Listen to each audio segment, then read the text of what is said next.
Avatar టెక్నాలజీతో dream project కొత్త మూవీపై director Shankar official announcement. Video చివరి వరకు చూడండి. Please like, share and subscribe. Shankar ఈ పేరు వినగానే మనకు భారీ బడ్జెట్ సినిమాలే గుర్తొస్తాయి. స్టార్ ఇమేజ్, తనదైన మార్క్ డైరెక్షన్తో ఆడియన్స్కు రిచెస్ట్ సినిమాటిక్ ఎక్స్పీరియన్స్ అందిస్తారు. అయితే ఆయన తెరకెక్కించిన లాస్ట్ 2 సినిమాలు భారీ డిజాస్టర్లుగా మిగిలాయి. తాజాగా ఓ ఈవెంట్కు హాజరైన శంకర్ తన నెక్స్ట్ మూవీపై అఫీషియల్ అనౌన్స్మెంట్ ఇచ్చారు. ఒకప్పుడు తన డ్రీమ్ ప్రాజెక్ట్ రోబో అని, ఇప్పుడు వేల్పారి అని చెప్పారు శంకర్. ఓ ఈవెంట్కు ముఖ్య అతిథిగా హాజరైన ఆయన తన నెక్స్ట్ మూవీ గురించి ఇంట్రెస్టింగ్ కామెంట్స్ చేశారు. 1,00,000 కాపీలు సేల్ అయిన వేల్పారి నవల గురించి మాట్లాడిన శంకర్ దీని ఆధారంగా మూవీ తెరకెక్కిస్తానని చెప్పారు. భారీ బడ్జెట్తో వేల్పారి రానుంది. ఈ ప్రాజెక్టుకు భారీ స్థాయిలో కాస్ట్యూమ్స్, టెక్నాలజీ, ఆర్ట్ డిజైన్స్ అవసరం ఉంది. ఇప్పటి వరకు చేసిన అతిపెద్ద చిత్రాల్లో ఇది కూడా ఒకటి. త్వరలోనే నా కల నిజం కావాలని కోరుకుంటున్నా అని అన్నారు.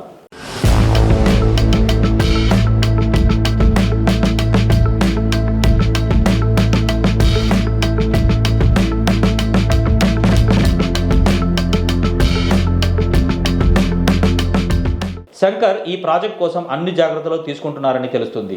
దాదాపు 1000 కోట్ల బడ్జెట్తో ఈ చిత్రం ఉంటుందనే టాక్ వైరల్ కాగా కన్నడ స్టార్ యష్ను ఆయన సంప్రదించారనే టాక్ వినిపిస్తుంది. ఈ మూవీని Karan Johar, Netflix India, pen media సంస్థలు కలిసి నిర్మించే ఛాన్స్ ఉన్నట్లు తెలుస్తుంది. ఎస్ వెంకటేశన్ వేల్పారి నవల రచించగా అత్యంత ప్రజాదరణ కలిగిన నవలగా గుర్తింపు పొందింది. సాహిత్య అకాడమీ అవార్డును సైతం అందుకుంది. ఇక శంకర్ ఈ మూవీ అనౌన్స్మెంట్ చేయగానే సోషల్ మీడియాలో ట్రోలింగ్ సాగుతుంది. పాటల కోసం ఎక్కువ బడ్జెట్ మానేసి స్టోరీ, స్క్రీన్ ప్లేపై దృష్టి సారించాలంటూ కొందరు నెటిజన్లు ఆయనకు సూచనలు చేస్తున్నారు.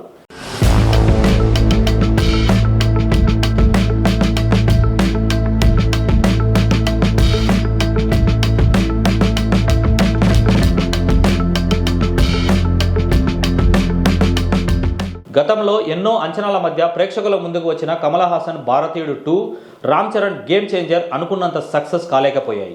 ఈ మూవీ రిజల్ట్స్ పై శంకర్ భారీ విమర్శలు ఎదుర్కొన్నారు. అటు సోషల్ మీడియాలోనూ ఆయనపై విస్తృతంగా ట్రోలింగ్ సాగింది. ఈ వైఫల్యాలకు శంకర్ బాధ్యత వహించాలంటూ కొందరు నెటిజన్లు డిమాండ్ చేశారు. ఇటీవల గేమ్ చేంజర్ నిర్మాతలు కూడా పరోక్షంగా ఆయన తీరును తప్పుబట్టారు. అయితే ఈ మూవీస్ ఫలితాలపై శంకర్ ఇప్పటి వరకు ఎక్కడా బహిరంగంగా స్పందించలేదు. తాజాగా ఆయన తన నెక్స్ట్ మూవీ గురించి అనౌన్స్ చేసి అందరినీ ఆశ్చర్యపరిచారు. ఈ ప్రాజెక్ట్తో భారీ హిట్ కొట్టాలని శంకర్ భావిస్తుండగా మరి ఏ స్టార్ హీరోను తీసుకుంటారనే చర్చ మొదలైంది. త్వరలోనే అన్ని వివరాలు వెల్లడయ్యే ఛాన్స్ ఉంది.